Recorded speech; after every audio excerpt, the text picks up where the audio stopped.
நண்பர்களே வணக்கம். கொத்தனார் ஜிம் நாள் 36க்கு உங்களை வரவேற்கிறேன். இன்னைக்கு காலையிலே காலை உணவை முடித்து விட்டு கடைக்கு போலான்னு வெளில கிளம்புனா, இந்த மழை காரணமா நம்ம வழக்கமா போற பாதையில தண்ணி அதிகமா இருந்ததுனால, நான் என்னோட அறிவை பயன்படுத்தி புதுசா ஒரு பாதையில போனேன்.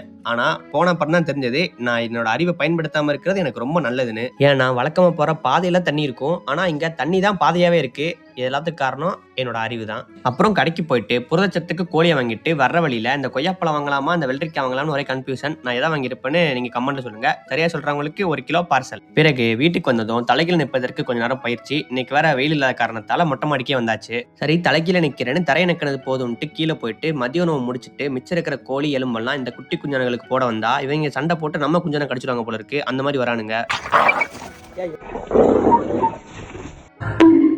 அப்புறமா வழக்கம் போல உறக்கத்தை போட்டு சாயங்காலமா எந்திரிச்சு உடற்பயிற்சி பண்றதுக்கு வந்தாச்சு. இன்னைக்கு காலுக்கு தான் உடற்பயிற்சி. ஆட்டுக்குட்டி வச்சு காலுக்கு உடற்பயிற்சி போலான்னு பார்த்தா அவன் என் காதுல ஏதோ பண்ணிட்டு இருக்கான்.